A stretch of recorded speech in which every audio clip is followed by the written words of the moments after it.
After 15 years of marriage, the wife asked her husband to describe her. The husband looked at her slowly and, without blinking an eye, said, ABCDEFGHIJK. What does that mean? She asked. Adorable, beautiful, cute, delightful, elegant, fashionable, gorgeous, and hot, he replied. The wife, smiling, asked, So sweet of you, honey. What about IJK? He replied, I'm just kidding.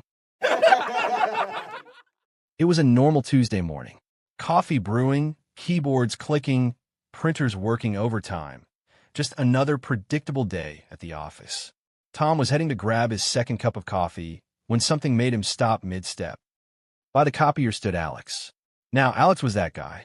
Always perfectly dressed, crisp shirts, classic ties, and shoes you could practically see your reflection in.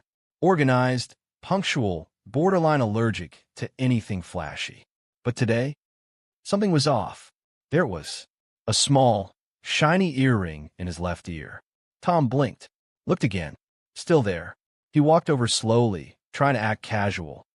Hey, Alex, he said, pouring coffee. Didn't know you were into accessories now. New style. Alex froze for a split second, then slowly turned, forcing a small smile, touching the earring as if he had just remembered it was there. Yeah, trying something different. Tom smirked. Different, huh? Since when? Alex looked around, leaned in a little closer, and lowered his voice. Since my wife found it in our bed. As a stranger entered a little country store, he noticed a sign warning, Danger, beware of dog, posted on the glass door. Inside, he noticed a harmless old hound dog asleep on the floor beside the cash register. Is it the dog folks are supposed to beware of? He asked the owner. Yep, that's him, came the reply. The stranger couldn't help but be amused. That certainly doesn't look like a dangerous dog to me. Why in the world would you post that sign? Because, the owner explained, before I posted that sign, people kept tripping over him. Two old fishing buddies, Bob and Hank, had been drifting in a small lifeboat for days after their boat broke down in the middle of the ocean. While digging through a dusty storage box, Bob found an old brass lamp. Curious, he rubbed it, and out popped a genie. The genie stretched, yawned, and said, All right, fellas, I'm a little backed up on wishes these days, so you only get one instead of the usual 3. Without thinking for more than a second, Bob shouted, Turn the entire ocean into ice-cold beer. The genie clapped her hands, there was a loud whoosh, and suddenly every drop of ocean around them turned into beer. Hank stared out at the endless sea of blue and then slowly turned to Bob and shook his head. Nice going, Bob. Now we're going to have to piss in the boat. An elegant 80-year-old woman was sitting in a high-end bridal boutique, casually sipping champagne as she prepared to walk down the aisle for the 4th time. A local reporter, fascinated by her vibrant energy, sat down across from her. Ma'am, it is absolutely incredible to see you finding love again. I looked into your history, and I noticed that your romantic path has been incredibly diverse. What did your previous husbands do for a living? The bride-to-be smiled, adjusting her veil. Oh, they were all wonderful men from completely different walks of life. My first husband, back in my 20s, was a high-level Wall Street banker. After he passed, I fell in love with a charismatic circus ringmaster. Years later, my third husband was a passionate, small-town church preacher, and my new fiancé is an elite funeral director. The reporter blinked, completely fascinated, quickly scribbling in his notepad. That is an extraordinary lineup. Banker, ringmaster, preacher, undertaker. Why on earth did you choose men with such wildly contrasting professions? The old woman let out a wicked, sparkling laugh, raised her champagne glass to the reporter, and replied, Darling, it's simple logistics. I married 1 for money, 2 for the show, 3 to get ready, and 4 to go. The Pope got to the airport way too early for his flight. On the way there, he told his driver, I haven't driven a car since I became a Pope. Mind if I take the wheel for a little while? The driver hesitated but finally slid over and let him drive. The Pope was a little rusty behind the wheel, and before long he was speeding down the highway like he was late for bingo night. Suddenly, red and blue lights flashed behind him. He pulled over, and the police officer walked up to the window. The officer took one look inside, froze, and slowly backed away to his patrol car. He grabbed the radio and called his chief. "Chief, I've got a situation here. I just pulled over someone very important." The chief asked, "How important?" "Like the mayor?" The officer replied, "No, sir, much bigger than that." "All right then," the chief said. "A movie star or something?" "No, sir," the officer said. "Even more important." The chief sighed and said, "Well, who in the world is it?" The officer whispered, "I'm not exactly sure, but the Pope is his driver." A little 5-year-old girl spent the weekend at her grandma's house. While the child played quietly on the living room floor with her toys, Grandma moved around the house dusting shelves and straightening picture frames. After a few minutes, the little girl looked up and asked innocently, "Grandma, why don't you have a boyfriend?" Grandma laughed softly and pointed at the television. "Oh, sweetheart, my TV is my boyfriend. I spend every evening with it. The news keeps me informed, the game shows make me smile, and the old movies keep me company. I don't need anything else." The little girl nodded seriously like that made perfect sense. A few minutes later, the television suddenly started flickering and losing signal. Grandma sighed loudly. She walked over, smacked the side of the TV a couple times, twisted a few knobs, and kept muttering under her breath, trying to fix the picture. Right then, the doorbell rang. The little girl ran to open it. Standing outside was Grandma's pastor. He smiled kindly and asked, "Hello there, sweetie. Is your grandma home?" The little girl answered, "She sure is, but right now she's in the bedroom hitting her boyfriend." The wedding was over, the guests were gone, and the prominent defense attorney was finally relaxing in a luxury honeymoon suite with his beautiful new bride. This was his first marriage, but it was her 11th. As they sat on the edge of the bed, she turned to him, looked down shyly, and whispered, "Darling, please be incredibly gentle with me tonight. I'm actually still a virgin." The lawyer blinked, completely blindsided. "You're a what?" "Honey, I'm a man of logic. How on earth is it statistically possible to be a virgin after 10 previous marriages?" She let out a soft sigh and leaned back against the pillows. "Well, it's all about their careers, sweetheart. My first husband was a sales representative. He just spent the entire time telling me how life-changing the product was going to be, but never actually opened the box. Husband number 2 worked in IT software services. He was never quite sure how the system was supposed to function, but he kept promising he'd look into it and get back to me. My third was a field engineer. He said everything checked out diagnostically on paper, but he just couldn't get the equipment up. My fourth was in telemarketing. Even though he knew he had the order locked in, he had absolutely no idea when he'd be able to deliver. My fifth was an aerospace engineer. He understood the basic physics of the process, but demanded a 3-year budget to research, design, and prototype a new state-of-the-art method. My sixth was in corporate finance. He thought he knew how, but he spent all night arguing over whether it was technically his department's responsibility. My seventh was a brand marketer. He had a very visually appealing product, but he could never figure out how to properly position it. My eighth was a psychologist. All he ever did was talk about it. My ninth was a gynecologist. All he ever did was look at it. And my 10th? Oh, he was a stamp collector. All he ever did was lick, lick, lick. God, I miss him so much. But now that I've married you, I am genuinely thrilled." The lawyer's face lit up with a massive, arrogant grin. He adjusted his silk robe and leaned in close.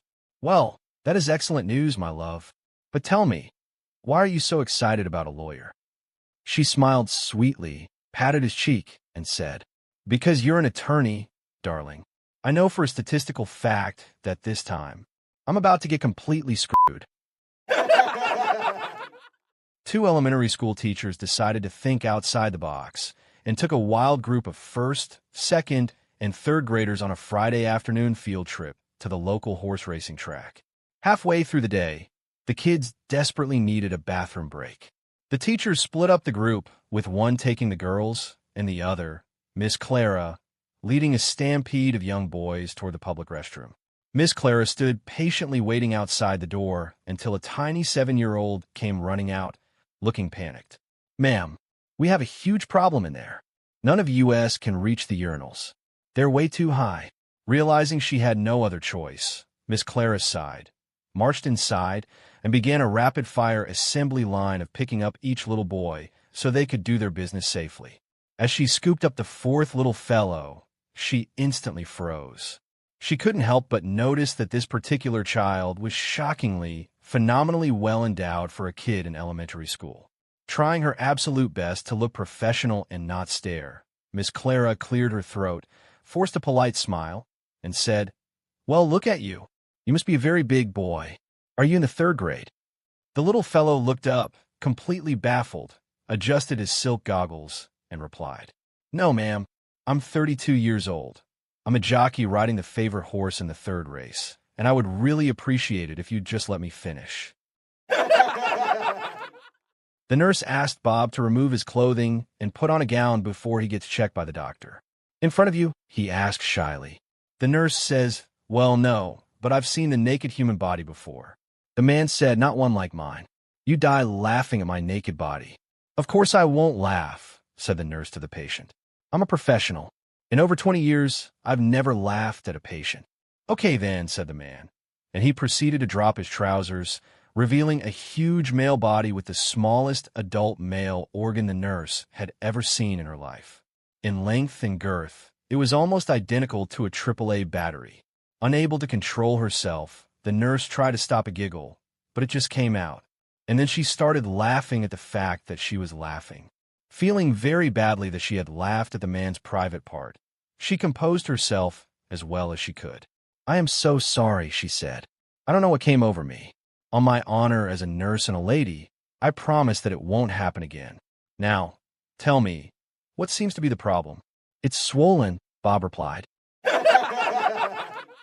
A plane was cruising smoothly toward Vancouver when a woman named Lily, seated in economy class, decided she deserved an upgrade. Without hesitation, she marched up to first class, plopped herself into an empty seat, and made herself at home. A flight attendant quickly spotted her and approached with a polite but firm smile. "Flight attendant, excuse me, miss. May I see your boarding pass?" "Lily," waving a hand dramatically. "I'm Lily. I'm fabulous. I'm headed to Vancouver, and I'm staying right here." Trying not to show her frustration, the flight attendant gently explained, "Flight attendant, miss, you purchased an economy ticket. You'll need to return to your assigned seat." "Lily, I'm fabulous. I'm headed to Vancouver, and I'm staying right here." Seeing she was getting nowhere, the flight attendant excused herself and made her way to the cockpit to inform the crew. "Flight attendant, captain, co-pilot, we've got a woman in first class who refuses to leave." The co-pilot offered to handle it and walked down the aisle to try his luck. CO pilot, "Kindly, miss, since your ticket is for economy, I need to ask you to return to your seat." "Lily, without missing a beat, I'm Lily, I'm fabulous. I'm headed to Vancouver, and I'm staying right here." Baffled, the co-pilot returned to the cockpit. "CO pilot, I think we're going to need security when we land." She's not budging. The captain, overhearing the conversation, just chuckled. "Pilot, relax. I've got this. My wife's just like her." He strolled down the aisle, leaned down, and whispered something into Lily's ear. Immediately, Lily's eyes widened in shock. "Lily, oh, I'm so sorry," she gasped, jumping up and scurrying back to economy without a fuss. The flight attendant and co-pilot stared at the pilot in amazement. Flight attendant, "Captain, what on earth did you say to her?" The pilot grinned. "Pilot, simple. I told her first class isn't going to Vancouver." Ms. Brooks was having trouble with one of her students. The teacher asked, "Harry, what is your problem?" Harry answered, "I'm too smart for the first grade. My sister is in her 3rd grade, and I'm smarter than she is. I think that I should be in the 3rd grade." Ms. Brooks had had enough. She took Harry to the principal's office. While Harry stayed in the outer office, the teacher explained to the principal what the situation was. The principal told Ms. Brooks he would give the boy a test. If he failed to answer any of the questions, he was to go back to the 1st grade and behave. She agreed. Harry was brought in, and the condition was explained to him, and Harry agreed to take the test. Principal, what is 3 times 3? Harry, 9. Principal, what is 6 times 6? Harry, 36. And so it went with every question the principal thought a third grader should know. The principal looks at Ms. Brooks and tells her, I think Harry can go to the 3rd grade. Ms. Brooks says to the principal, let me ask him some questions. The principal and Harry both agree. Ms. Brooks asks, what does a cow have 4 of that I have only 2? Harry, after a moment's thought, legs. Ms. Brooks, what is in your pants that you have, but I do not have? The principal wondered, why should she ask such a question? Harry replied, pockets. Ms. Brooks, what does a dog do that a man steps into? Harry, pants.